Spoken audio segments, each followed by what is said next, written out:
Morning. We have the Saturn V pad pretty much set up. This is actually the tubing that we use for venting the smoke over to the pad. So that during the countdown, what we're going to do is simulate the venting of the oxygen tanks.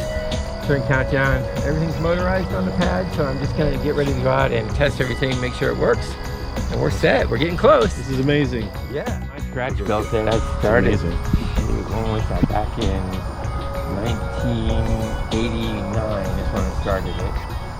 I finished it in 2008, so it took me a while. But it just, piece by piece, you know, and back when I started it, there really was no internet. So you had to do research the hard way. And ended up building it. And I just decided if I'm going to work that much at it, I'm going to motorize it as well too. Who cares if it takes me a little while longer? Absolutely. So yeah, I got it motorized and it's all good to go. And it has the pre-ignition motors in the base, so it'll simulate the ignition of the F1 motors. That'll start at roughly about 6 seconds before launch. So, and we have the audio as well too. So we'll be using the audio from the Apollo 15 countdown to set the stage for this liftoff. I have venting inside, tubing inside the Saturn V, so during the countdown I have a smoke system, so it actually simulates the venting of the oxygen tanks. I don't know of any other Saturn V that's set up that way, so yeah, we'll do that today as well. Yeah, the Saturn V, built back in 1983. This one I just did a couple years ago from scratch. Say the word, let me know. This is from high school. This one is at least 25 years old. These are my pretty ones. They stay in the special case. I hand painted this stuff. That's great. Just tried. I used a little bit like some of this, like for to get the line straight, but everything else just freehand, and then of course that tape can. And the cone, I hand painted all that. I didn't even put the sticker on, just tried to match it up as close as possible. You gotta do the United States. Oh, well, it's on there.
But we're going to start off 1944.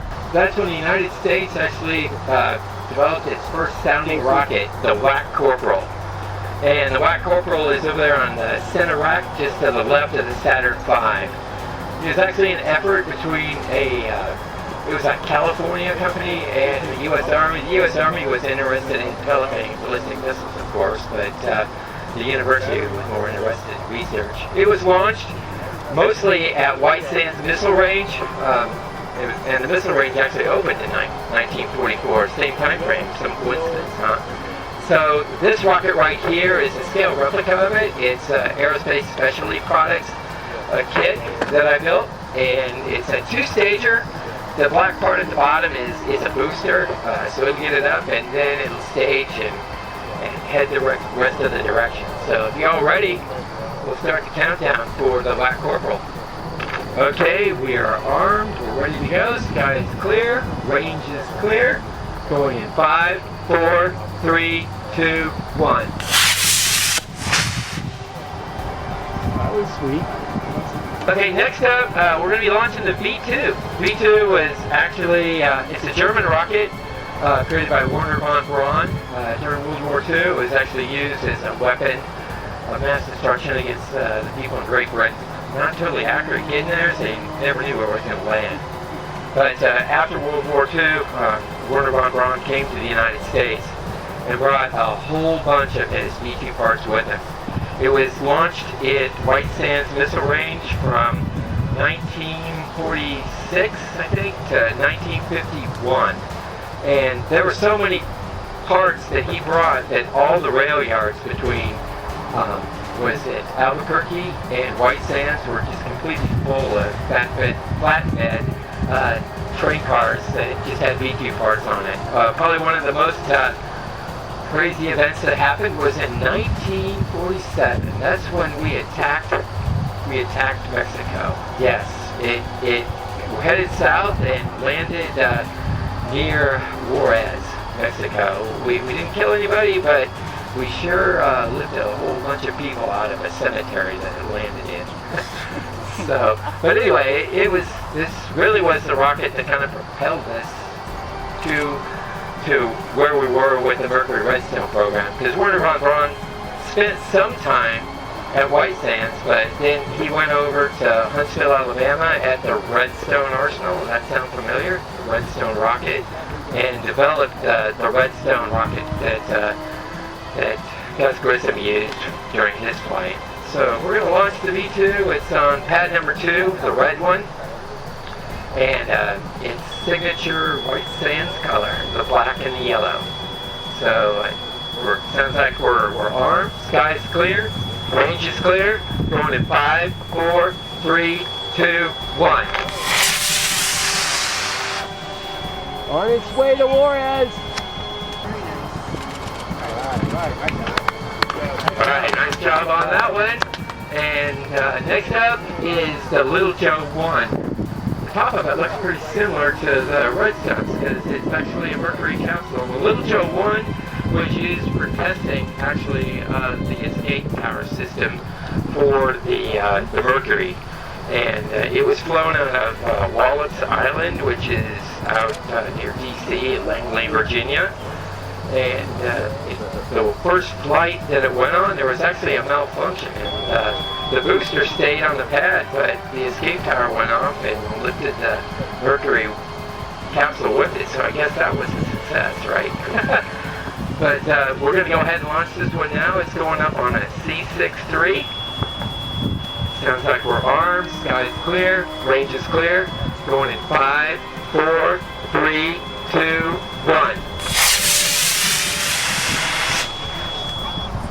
Okay, now we are going to do our Mercury Redstone commemoration of Gus Grissom's flight out of the Mercury Redstone that happened July 21st, 1961. That was the 60-year mark. It was actually the second flight of the Mercury Redstone. Of course, Alan Shepard did his flight on May 5th, and it was just less than 3 weeks after that President Kennedy went to Congress and made his infamous speech about going to the moon. So we hadn't even put an astronaut in the space yet into orbit. We just did those projectile flights that went up roughly 115 feet, came back down again. A total of 15 minutes. It's just like the Blue Origin flight that we all saw a couple weeks ago. Except for the difference is Blue Origin went straight up and straight back down again and essentially landed in the same place. Redstone launched from Cape Canaveral and landed in the Pacific about 150 miles downrange. There is one big difference, though, upgrade to the Mercury capsule that happened between Alan Shepard's flight and Gus Grissom's. Number one, they added a window, so he could actually see outside. He didn't have to have a periscope. And number two was that they added pyrotechnics to the door of the capsule. And that really was because what they did with it, it wasn't hinged. Basically, they just put it in and it bolted it down. So if there was ever any emergency, there was no way they were going to get out. That's why they wanted the pyrotechnics on it, so that wouldn't happen. But I guess they didn't do enough testing because the Mercury landed. Gus Grissom landed in the Pacific and he was just fine. Helicopter came over, and right about the time the helicopter was directly overhead, guess what? That hatch blew and water started coming in, and Gus Grissom had to get out in a spacesuit without a life jacket and just try to struggle. And the first main focus of the guys in the helicopter was to try to get the capsule, but the capsule was just filled with water and they had to release it. There was no way they were going to pull it up, and that's when they ended up getting Gus Grissom. By that time, his spacesuit was filling with water, and he also had these mementos in his pockets, a bunch of coins, which was weighting him down pretty well too. But they ended up getting him out, and thank goodness we didn't have an accident, because that very well could have ended up the other way. Fortunately, it didn't. So today we are going to celebrate the 60th anniversary of that flight by launching a bunch of Mercury Redstones.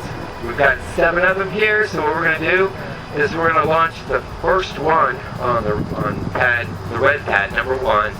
Then we're going to launch 2 from the green pad over there, and we'll do 2, and then we'll do 4. And we got a contest here. The one lands closest to the pad, they're going to get another Mercury Redstone built. So congratulations, because this is pretty easy to get to build. Just kidding. So let's start with pad number 1, and I think that's Doug Probst's Mercury Redstone, and he's the one that won the competition last time. So let's just see if he's going to win it again. Are we ready? All right, we're active. Sky is clear.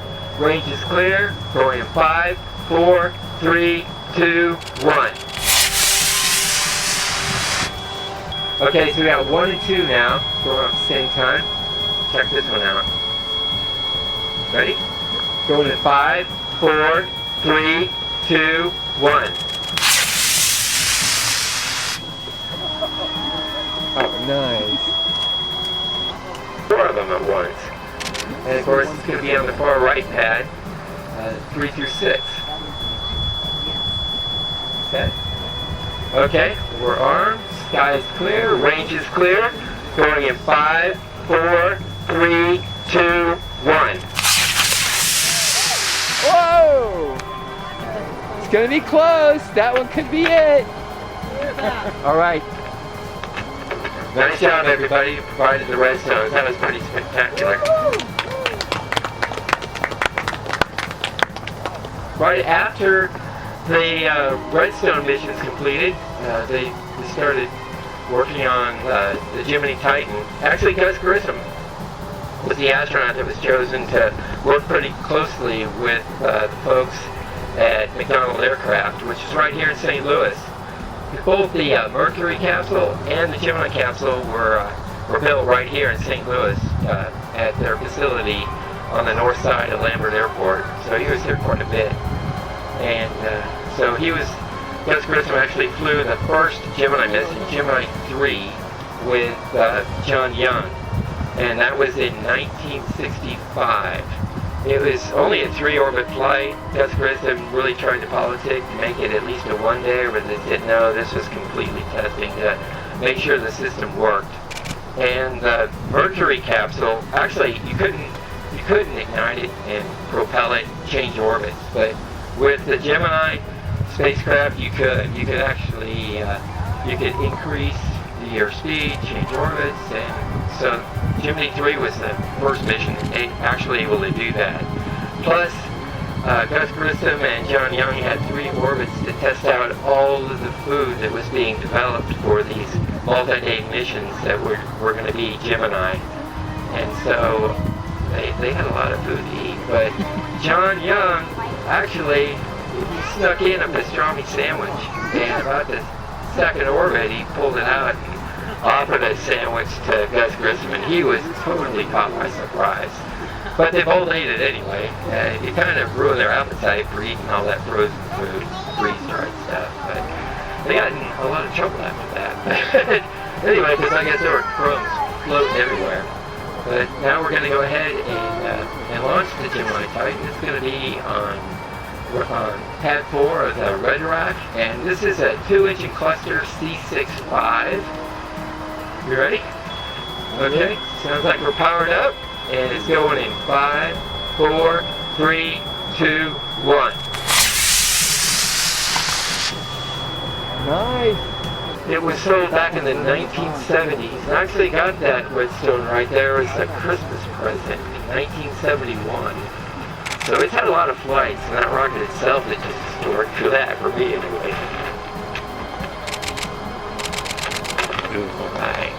I'm just glad it didn't end up in the trees. Can you hear me now? There we go. Next up is a Thor Gina. The Thor Gina was actually flown from about 1959 to 1968-69 time frame. The lower part of it is actually built by McDonnell Aircraft. The Thor, the Gina, which is the top part, was it was Lockheed Martin that built that, and mainly this was used for sending up the intelligence satellites that flew back in the 60s. And the satellites we have now, of course, when they send down their imagery, it's all digital, sent down by pixel. But these spacecraft, the satellites that they sent up, it was wet film that actually had to be jettisoned and caught after re-entries. And what they had were these planes that had these big hooks up front, and they basically just had to try to bullseye that thing and capture it so they could get it down and develop the film. So that's the way it was back in the 60s. It was probably this spacecraft that actually flew the satellite that had the imagery that showed the missiles being put in Cuba. But the top half of this, the Gina, was modified because one of the objectives of the Gemini program was to accomplish docking in orbit. So the top part of that was a capsule that would come off, and there was actually a docking element there. So they would dock to that, and they could actually ignite that Gina engine to go into even higher orbits. They had a whole lot of problems with it because during the Mercury program, it wasn't the Thor, it was the Atlas. So it was the Atlas Gina. And there was one that didn't even make orbit. There was another one that made orbit, but the capsule didn't completely deploy. And they called it the Angry Alligator because that's what it looked like. And they couldn't use it. They could just rendezvous with it, but that was it. And the one that didn't make orbit was Gemini 6. And so they still wanted to accomplish a rendezvous. So what they decided to do was just delay Gemini 6, launch Gemini 7, which was Jim Lovell and Frank Borman on a 14-day mission in a trash can. Because it was so small, man, I'd hate to imagine how much that smelled. And then they launched Gemini 6. And that was actually the first rendezvous of two-man spacecraft in orbit. Probably some of the most spectacular pictures that were taken during the Gemini program. But we're going to go ahead and launch the Thor Gina right now. So we're set, Mr. Dave.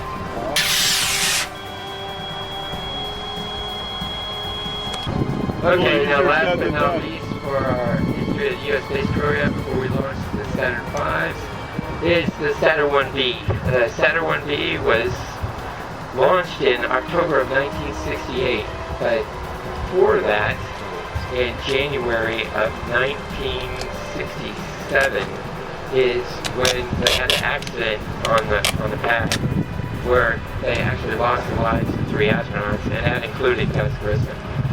The Apollo capsule wasn't built by McDonnell Aircraft. They actually gave the contract to North American, and North American was responsible for it. They really had no experience before building a capsule. Plus, too, there was really kind of a push trying to make sure we achieved John F. Kennedy's goal of landing a man on the moon by the end of the 60s. And it still happened, but there was definitely a bump in the road when we lost the 3 astronauts.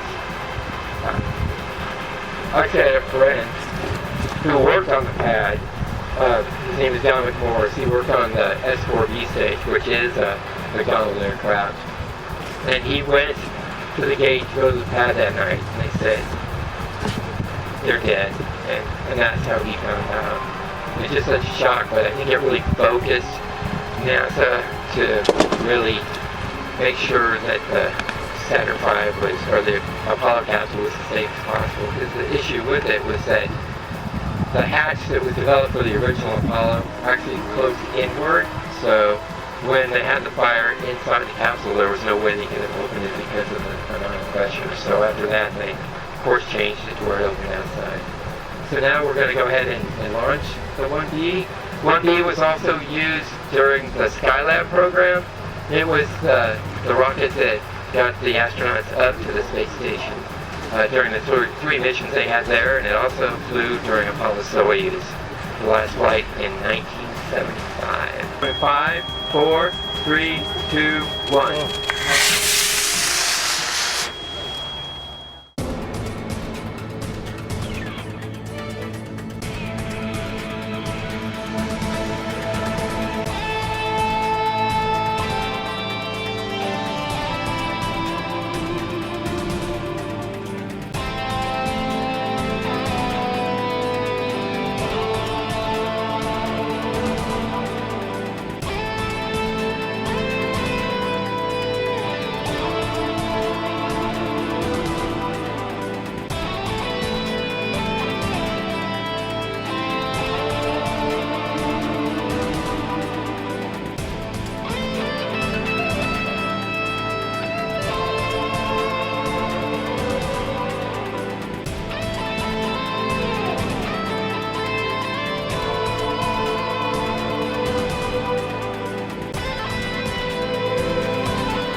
Apollo 15 launched on July 26th of 1971 and landed on Splashdown in the ocean on August 7th, which happens to be today.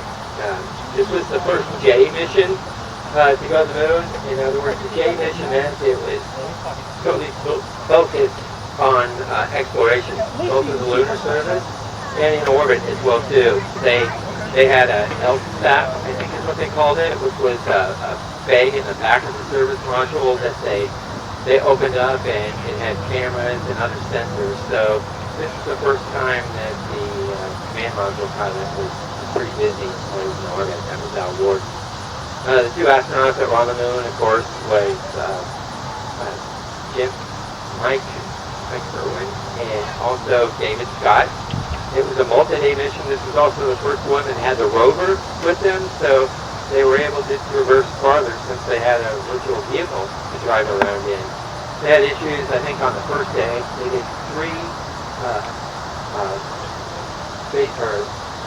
walks on the moon, and the first one, I guess they had issues with the turning system, but after day 2, it pretty well worked out. But we're going to celebrate the accomplishments of Apollo 15 today by doing the launch reenactment from my scale replica launch pad. It took me about 15 years to build. It's totally motorized, so everything's going to move during the countdown. I'm going to move the crane into position right as the audio starts, and then about 30 seconds before, I'll move the micro swing arm, and about 10 seconds before, the Saturn V swing arm will slide into launch position. And there's 4 E9 motors in the face of the pad that all ignite starting at about 4 seconds to simulate the ignition of the F1 motors, and of course we'll set Apollo 15 on its way. 11, 10, 9, 8, ignition sequence start, engine time, 5, 4,